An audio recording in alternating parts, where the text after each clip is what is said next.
o'clock. My name is Krista Krauter. I am from the great state of Wisconsin. It's actually my first time here in Arkansas. And I wish I had more time to spend here. It's about 24 hours. I got in last night and I'll leave again this afternoon. But I've heard wonderful things about this state. You kind of stole our coach a few years ago from the Wisconsin Badgers, Brett Bielema. But that's okay. Wisconsin Badgers are doing really good this year. So we're happy with where we're at. So welcome to this presentation. I'm here to share with you my story. I'm a teacher. I've been teaching for 18 years, all at one school, at Horning Middle School. In fact, it's the same district that I grew up in. And when I first walked into Horning to teach 18 years ago, and I had my own classroom, not much changed from the time I was at school 20 years before that.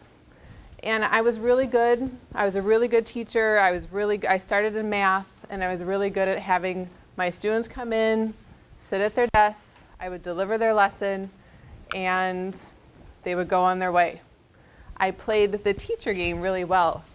And it wasn't until I had kids of my own that I realized I think education needs to go in a different way. I think that I need to do different things for my students. It was my second son who I think probably posed the most challenge for me. He does not like school. He is one that has his own ideas of what he wants to learn and what he wants to do on a daily basis in school. He's in 5th grade now, and it was in kindergarten when I knew that I had my hands full. He had to bring something in for show and tell that was typical in kindergarten, and my husband is the one who takes my kids to school in the morning, and he heard something on the way out to the car to get the kids in the car to go to school. And he realized when he was driving the kids to school that my son, who was 5, had packed our cat in his backpack, zipped it up, and he was planning on taking our cat in for show and tell. So luckily he picked up on that before he actually got into the school with the cat, but Chase had changed since he was 5 years old. And it was in that journey of me becoming a mom that I really realized I need to do something different with kids. And I started this journey through the F.L.I.G.H.T Academy. I put the presentation link up there at the top. If you want to join along with me, you're welcome to do that. I know sitting in the back, it's hard to see some of the slides. And some of the slides I'm putting up are quite detailed. So you're welcome to take a picture of that or join in with me on the presentation. Oh, really? I'll do that later. I'll run out of time. So I want to bring your attention to this website. It's called the Next State of Learning. It's put out by CCSSO, that's the Chief Council for State School Officers, and that's an organization that we've worked pretty closely with in Wisconsin and in the F.L.I.G.H.T Academy since our start 4 years ago. And on this website, see if I can go to it, they're highlighting a lot of the different programs around our country that are committed to this innovative work in education.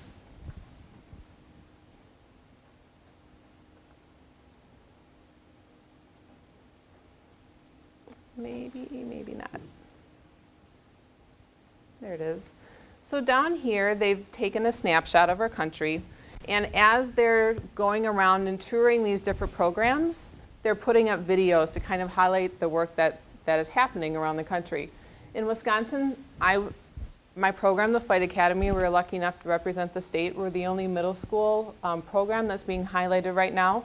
But the other programs in Colorado and Maine and New Hampshire are awesome programs to check out as well at the elementary and at the high school level. So take some time to check out that website. And I want to start with a video that they filmed when they were with us last year. They immersed themselves in our environment for about 3 days, and they put together kind of a summary of what we do with kids.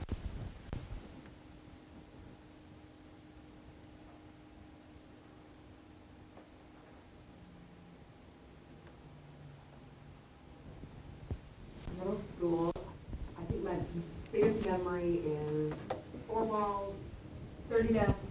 A different teacher for everything and chaos in between. Constant movement, constant shifting. one classroom to another. Everybody did the same project, you all had the same outcome of your project, it's kind of standard. Pretty much sat there all day listening to lectures. I didn't like middle school, truthfully, when I was her age, we all. It was nothing like this.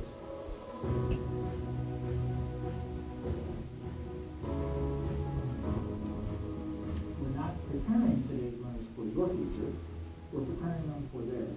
If we educate learners as though the future is predictable, we're shortchanging them. And we need to prepare them for a future that will feature rapid change and will be unpredictable. If it keeps going, don't take it out, wait till it stops. Why do we ask kids to just sit in a room and listen to one person for hours on end and expect that they're going to be able to take something away from it? If we can engage them in the experience and have them be an active participant in it, that's really when we're going to start to see change happen. Since becoming a mom, I've realized that all kids have special needs, and I want those needs to be addressed on a daily basis. I want them to be able to learn what it is that they're passionate about and what they love. We can't talk about history without talking about science. We can't talk about history without talking about math. All of these things are interrelated. Krista Krauter and I had been teaching on the 7th grade team, so I approached her and I said, I think I want to do something different. We really spent a full year in development of trying everything from how we teach to setting up physical space to furniture within a space. It was really that collaboration that built this idea of what are we going to do. The F.L.I.G.H.T Academy stands for Facilitating Learning Through Integration, Guidance, High Expectations, and Technology. We are a specialized program within a traditional middle school. I want each kid to be setting their own goals, knowing what they want to work on in all of their different subject areas, and really having different paths for each one of our students. Learning is like a different thing for every single person. It's like they have high expectations for us. They give us high school work sometimes. It's kind of crazy, but they challenge us in a way that we're trusted with a lot of responsibility. I have advanced humanities since I wanted to grow more, as I'm a writer and a reader as well. The Woman in One of Us is like a conference. We have it every week where we get to talk about like what I've been working on and see how far I am in a certain thing. Probably. Yeah, good idea.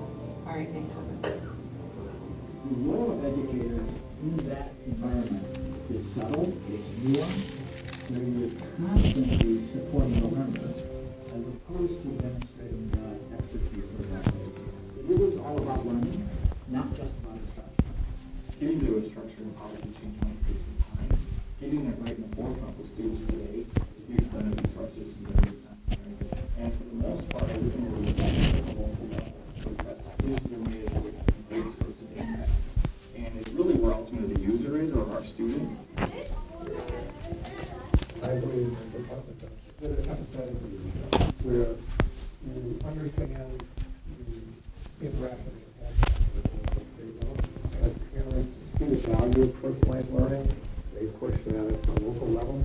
And as different districts see things going on and want to emulate the ones that are successful, they tend to take pride in regional achievement and success. I kind of learned that I like the freedom of learning. I know that he's happy, and I know that he's really learning because he comes back with the solution himself. I really like just exploring everything, and that's exactly what F.L.I.G.H.T offers. It's allowed me to be a lot more independent at school and at home. What I've learned about my daughter is that she is infinitely more capable than I ever thought she was. In elementary school, I didn't get all my work done and stuff, but now it's definitely first thing basis to get my work done, turn all my stuff in, and be a positive influence to the others.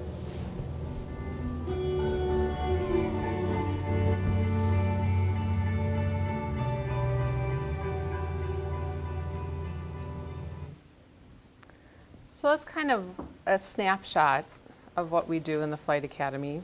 What I placed at your tables was, or is, the Honeycomb from the Institute for Personalized Learning.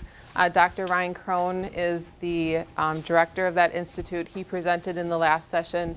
But this is really the model that we use in southeastern Wisconsin as we're looking at doing innovative work.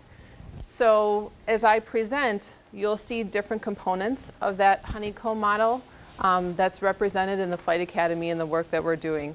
And also there's another presentation at lunch by Lisa Welsh. She teaches at Explore in Kettle Moraine.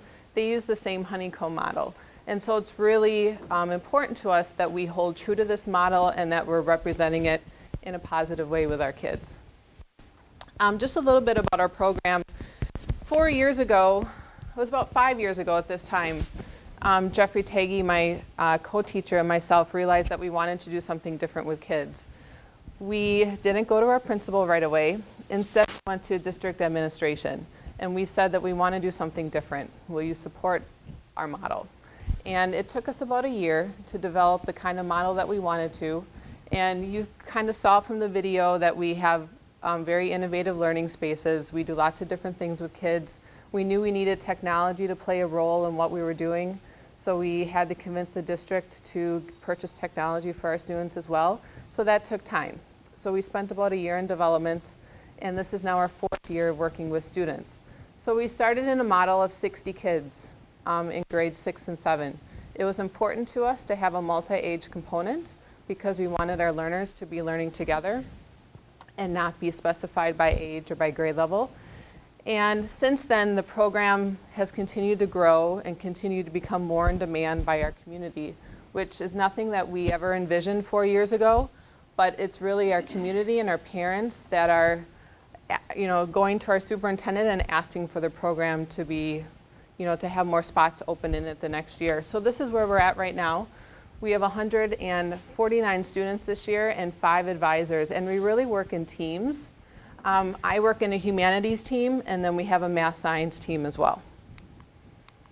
Other new things this year, we have additional learning spaces, which I'll talk about in a little bit. And a lot of the ideas that we started in F.L.I.G.H.T Academy, our new principal this year is now pushing out to the entire school. So we have advisory time in our F.L.I.G.H.T Academy that's now expanded to the entire school. Last year we had a person come and talk to us from the Hour of Code. It's a big event that we partake in the F.L.I.G.H.T Academy. And she was talking to our students about how this is her office. She works from home, but this is where she reports to every day. And I started thinking to myself, are we really preparing our learners to work in an environment like that? Because it's probably going to become more popular in the future when they actually get out into the workforce. And I thought by having kids come in to 6 periods a day, 7 periods a day, 52-minute periods, having them sit in desks and listen to a teacher for that many hours a day, I don't think it's preparing them for a future like that. And so it really started the conversation is what else can we do with our learners to help them prepare for that kind of a future? So the F.L.I.G.H.T Academy stands for Facilitating Learning Through Integration, Guidance, High Expectations, and Technology.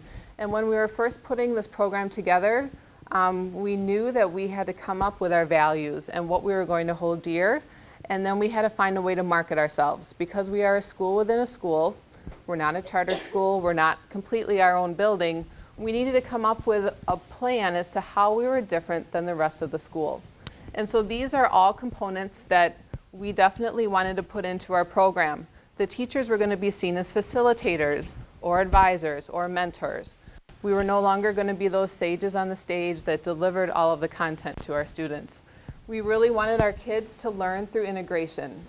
No longer were they going to come into just a math class or just a science class or just an English class. We wanted our classes to be integrated.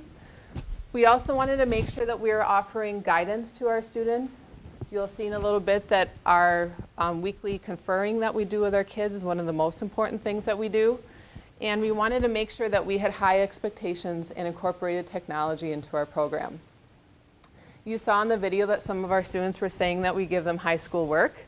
We were finding that by personalizing learning for our kids, that they were moving quickly through the curriculum. So that posed a new problem for us in year 2, where we needed to start offering them high school credit. Because we had kids who were ready to get into algebra, who were ready to get into geometry, who were ready to get into biology. And so the teachers that you saw a few slides ago were hired because of their certification. So we now have teachers or advisors who are high school certified in math, who are high school certified in science. So at the end of our program this year, we will have some kids leaving us with 5 credits of high school work completed. And technology, our district has decided to go one-to-one with iPads. So all of our students have iPads that they're in control of, that they take home with them every night and bring back with them the next day. What is the F.L.I.G.H.T Academy? It's personalized and blended. It was pretty cool to hear Michael Horn this morning. I read all of his books. He's definitely instrumental in what we do. We utilize a lot of the station rotation models and flexible learning models that he talked about this morning, and it's really important. We're multi-age. We have kids working together in grades 6, 7, and 8, and it operates like a school within a school. Their core subjects are in F.L.I.G.H.T, so they have their core components of math, science, social studies, and English with us, but their elective classes are outside of F.L.I.G.T, which poses an interesting problem that I'll talk about in a little bit, and all of our kids have iPads. Who is it for? This is kind of some of the marketing materials that we share with our families who want to apply to our program. We're looking for kids who are driven, who want to be part of their education, who want the flexibility to work individually or collaboratively, who want to choose how they show proficiency, and who embrace technology. And to be honest, sometimes our kids don't know that, but their parents know what kind of challenges that lie ahead of them in the workforce.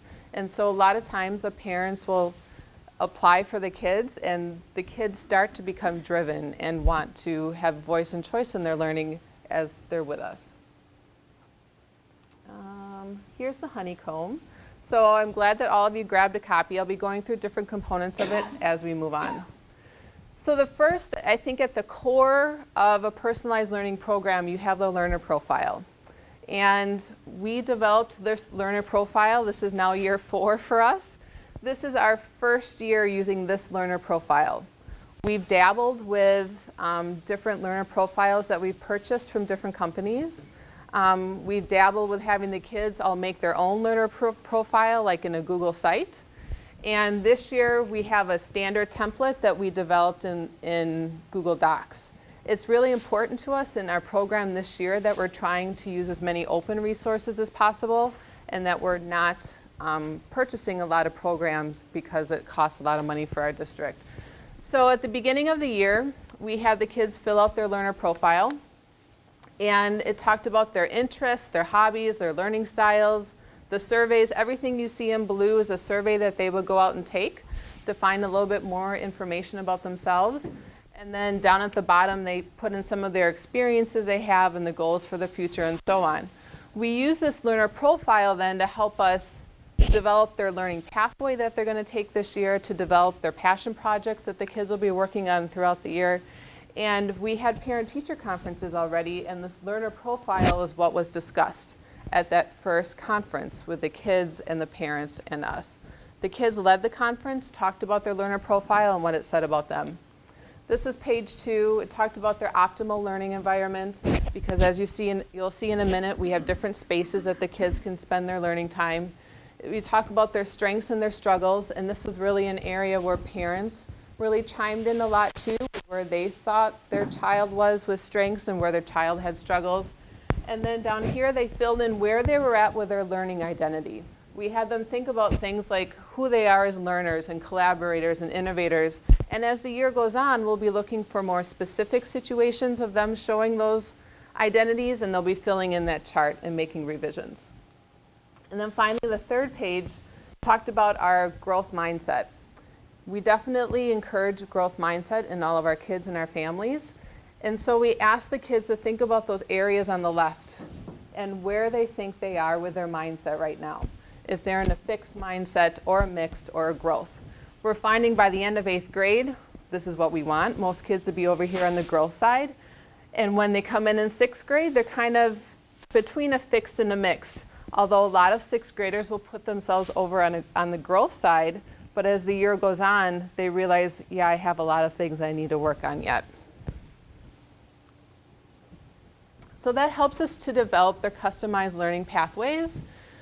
We have a slogan, or 3 slogans, I guess, in the F.L.I.G.H.T Academy, where we encourage our kids to think about what they're going to learn, how they're going to learn it, and how they're going to show it. Well, we're still a standards-based district, so we give the kids the big ideas that they need to incorporate, but then they need to figure out what it is underneath those standards that they're going to learn, how they're going to do that, and how they're going to show their proficiency. We have passion projects that we've incorporated for all of our students. They take place mainly on Friday as our project day, and the kids fill out this template with what they're going to work on and how they're going to do their learning and how they're going to showcase their learning at our different showcases that we have throughout the year. Here are some pictures of some of our passion projects. This is one of our students, Gabby on the left. She's really into fashion. And so she decided that she wanted to spend a good quarter working on and learning about women's fashion. Here's one on genomes. This particular student is very into science. So a lot of her passion projects targeted a lot of the different science standards. Here's Elsie. She did hers on cupcake decorating. One of those things that I think 10 years ago I never would have thought about in schools. But this was one of the most popular areas for kids to be. They loved working with the different pastry bags and working on decorating their cupcakes, and Elsie learned a lot from it too. She actually spent a whole Friday working at one of the bakeries in Waukesha with their experts, learning what they do to make wedding cakes and things like that. Here's an example of one of our students' schedules. Our kids all make their own and maintain their own schedules in Google. And so on a day-to-day basis, they come in, they work out their schedules in the morning, and then they leave and fulfill their schedules throughout the day. We have 149 students and probably 149 different schedules. But they're in charge of maintaining them and running them throughout each day. Like I said, we do have proficiency-based progress. So we use the management system Infinite Campus. And that lists all of the standards for us, and we put in the proficiencies 43210 for how the students are doing meeting those proficiencies. If they are not proficient, they go back and work on that standard until they do become proficient. Our kids also all keep their own learning portfolios. Ideally, I'd love for this to kind of be their grading system, and they put in their work that showed the different standards that they met. Our district's just not there yet. They still want some kind of a grade reporting system, so maybe in the future we'll get to portfolios, but in the Flight Academy, when the kids are in 8th grade, they have to take their portfolio of work from 6th, 7th, and 8th grade and defend that in front of a panel of like our assistant superintendent, the coordinators of learning in math and science and English, and their parents and their advisor. So it's kind of, the pressure is on them to really show us what they've been working on for 3 years and how they met the different proficiencies. Our flexible learning spaces. I encourage all of you to think about how you can use spaces in your school differently, or how you can redesign your classroom to help meet the needs of your learners. So this is what our space looked like in year 1 for 60 kids. We went into our building and tried to find those spaces that were underutilized. And we found that in a lot of our special ed classrooms, they were used for maybe 1 or 2 hours a day. So our principal decided to kind of put our special ed teachers in the same classroom as the regular ed teachers that they were supporting to kind of free up more space. So that's how we got the space for Flight. This is what the space looked like before we transformed it. It was actually a secondary space for Phi-Ed, where they had bikes for kids to use and they could come in when it was storming outside. This was another one of the spaces, just a typical classroom. And then we had to decide, what do we want to fill this new space with? And I used the program Sweet Home 3D, which was instrumental in helping us not make mistakes after we had already purchased things. We went and saw a school in Appleton where all of the kids had their own little cubicles, and it looked a lot like a business model. We thought, oh, that'd be great. Let's fill our space with cubicles and give their kids their own workstation. So I threw the cubicles in there, what it would look like. And I brought it down into like a model where I could look at it, from eye level. And I realized that's not the space that I wanted. It's not very collaborative. I don't think it would be great for kids who are in middle school because they love to communicate. So if I wouldn't have had the program to allow me to do this, we would have purchased all of these and then I would have been stuck. So planning ahead definitely helped. Instead, we took that out. We put in these no desks from Steelcase. If you have not looked at any innovative classroom furniture, look at Steelcase's website. It's S-T-E-E-L, Steel, and then Case, C-A-S-E. They have wonderful furniture that they're making for innovative learning spaces. This is our space now for year 2. Oh, let me go back to this one. You can see that we knocked down walls. We put in the patio doors so that we only had the 2 teachers in year 1, but we had 60 students who could move to many different types of learning spaces. So we knew that there had to be visibility and we had to be able to see into all the rooms. So we put in big windows, we put in the patio doors, and we also have video cameras around so that we know what students are working on. In year 2, we expanded to 90 students. So we added the science lab here, and we also added a collaborative workspace over there. So we have this quiet lounge area here. We have a space for seminars or some face-to-face small group teaching here. We have a large group area here where kids can do work and kind of move to different modalities as they need to.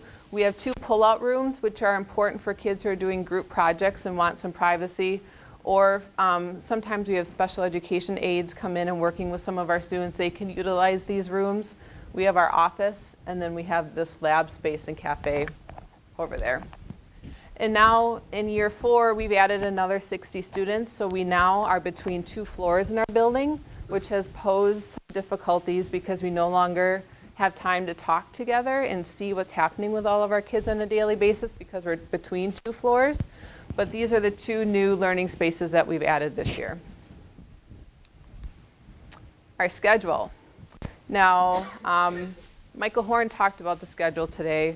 Dr. Crone talked about scheduling in his last session. We are a school within a school, so we still have to operate with the traditional schedule that is out there for our school. And our school is still very much traditional. They have 7 periods a day. So this is not ideal, but we're working amongst the constraints that we have. So our kids still go out to electives. We have kids coming in and out, going to their different electives all day. So we needed to figure out a way that we could kind of free ourselves up from face-to-face teaching every day so that we could confer with our kids. Because we know that those one-on-one conferences that we have with kids are one of the most important things that we do. So how do we do that? Well, we can't teach every day, or we can't have classes like we used to every day. So on Mondays and Wednesdays, those are the lead seminar days for humanities. So our kids will have different seminars depending on the projects that they're working on throughout the day. So I teach, or I work with kids face-to-face all day on Mondays and Wednesdays. Yes, I gave up my preps. I have a lunch built in there. But on Tuesdays and Thursdays, you'll see is they're my conferring days. I'm not face-to-face with 150 kids that day. So I've kind of had to give and take what my role looks like compared to the other teachers in my building.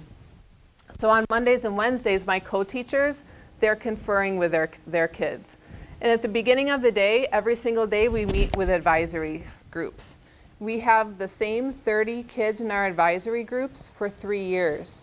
So that's huge because it establishes really good relationships with our families. They know who to contact if they're having problems or if they have questions. And our kids become very close. They know that I'm going to be their advocate and I'm going to be their mentor in their learning. And so we meet together every single day for those 50 minutes. And then they're on their way for the rest of the day. Here's an example of Tuesday, Thursday. So this is my block of time that I've set to confer with kids. And then in the afternoon, I'm doing my PLC time. Fridays, those are our lead project days where kids are working on their passion projects. The Flight Academy advisors are working with different groups of kids all day long, kind of seeing how their projects are going and if they need any help. Or we're pulling kids who are falling behind in some of their coursework that they're working on so we can get them caught up. This is an example of our conference sheet. This is the teacher's conference sheet. We developed this as well in Google Docs. So every week I conference with my students for 15 minutes and we talk about how they're doing in their different coursework and we set goals for the following week. And then using Autocrat, in Google Docs, it sends out a summary of what we talked about with the kids to their families.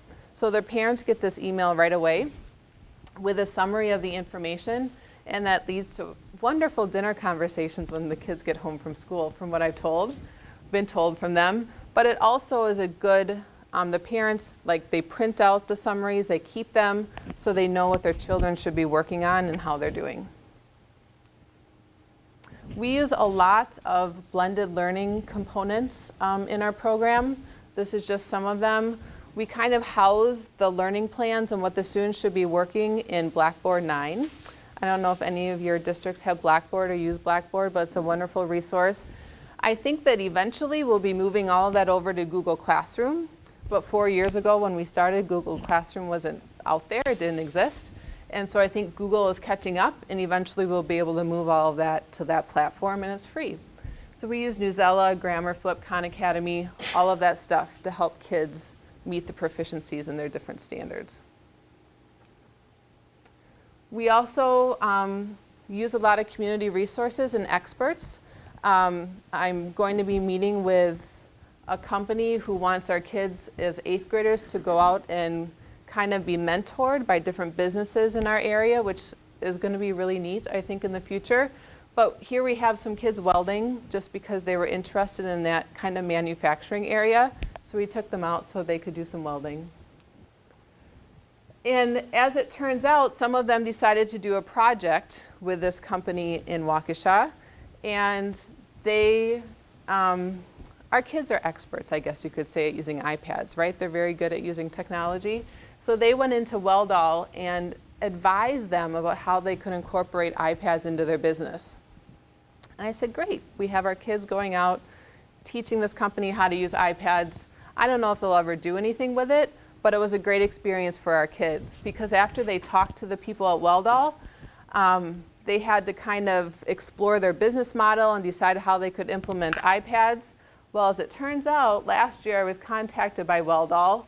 They took the kids' suggestions 2 years later, and they bought iPads for all of their higher up employees to use, and they wanted the kids to come back to see how their ideas were transforming this business model.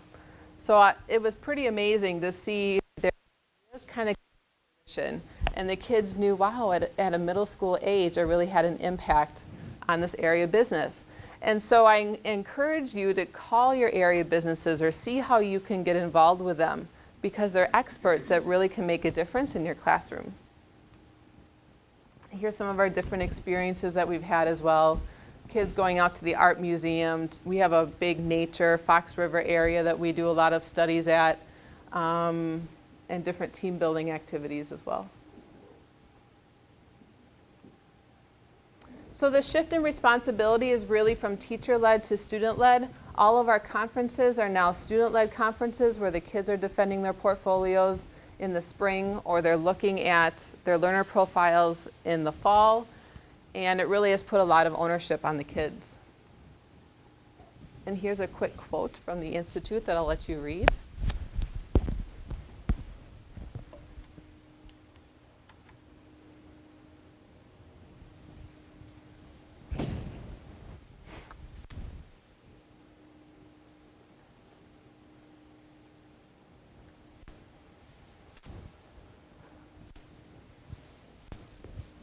And I go back to thinking about my son Chase and how he doesn't like learning done to him. Instead, he really wants to take a piece of that learning, and he wants to incorporate some of the things that he's interested in so that he's engaged and motivated. And here's one little last video from some of our learners.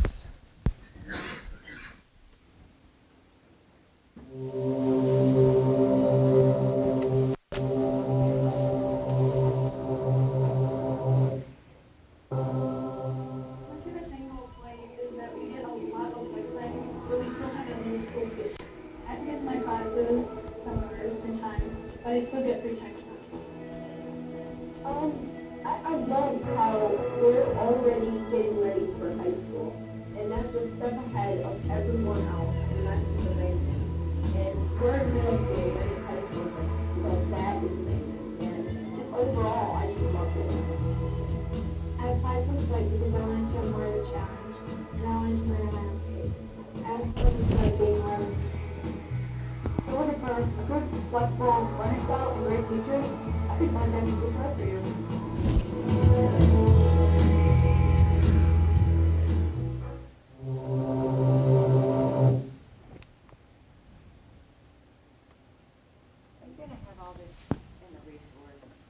Yes, yes. So what questions do you have for me? We have about 10 minutes left. I'd be happy to answer any questions you have about the program or what we're doing, why we're doing it. Go over again how you said that the core classes are on the flight schedule, but the elective classes exist outside of it. Can you show a little more specific how that works? Yeah, let me go back to our schedule here. So this is an example of one of our schedules. Our building schedule is basically the schedule that you see here. And so the building has the 50 some odd minute time frames. So our kids in most cases have 2 to 4 different electives throughout the day. And so they have to figure out when it is that their electives are planned. So when they come in the beginning of the year, their schedule looks very different than kids in a traditional classroom because they won't have an hour for English and an hour for math and an hour for science, but they do have their electives already built in. So when they come in on the first day of school, we say, get out your Google Calendars. We're going to teach you how to use Google Calendar, and you're going to start by putting in the electives that you have every day. Those are constant. They're part of the building schedule. They don't change. So once they figure out what their elective schedule is, then they can go in and start planning their seminars that they're going to have for humanities and for math and for science.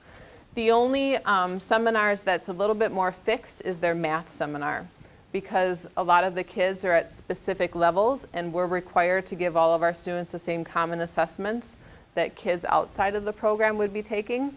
And so after they plan their electives, they go ahead and plan their math seminar and what that's going to look like for them.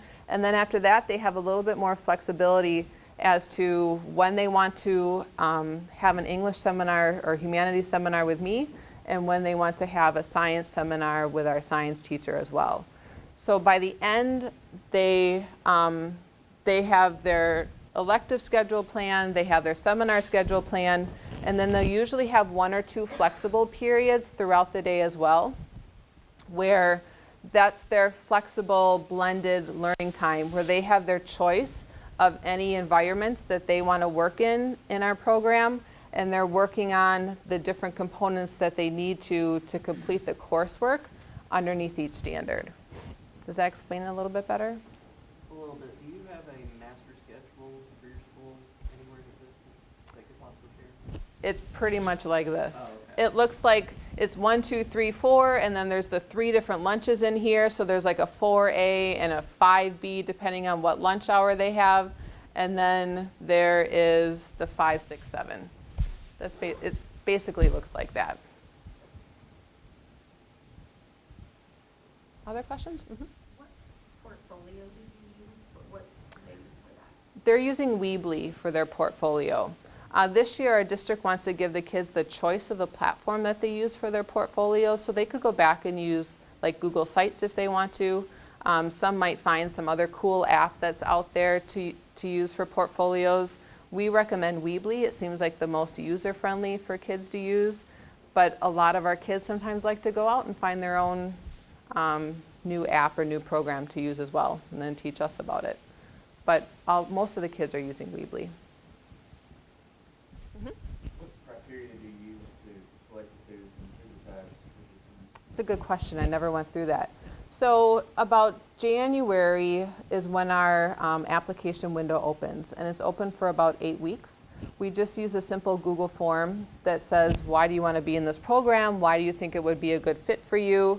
The parents fill in their information so that we have it, and then we actually put all of our names into a lottery if we have more applications than what we have spots open. So this year we'll have 60 spots open. Usually we have anywhere from 90 to about 150 applications per year.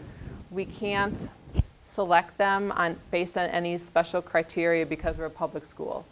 So everybody who completes the application gets put into like a lottery system. They each get a bingo number. We put the bingo balls into a hopper and spin it, and whatever 60 balls come out, they get into our program.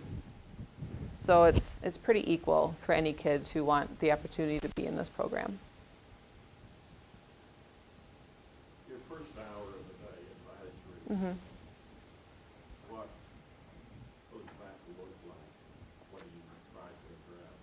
We are trying to build community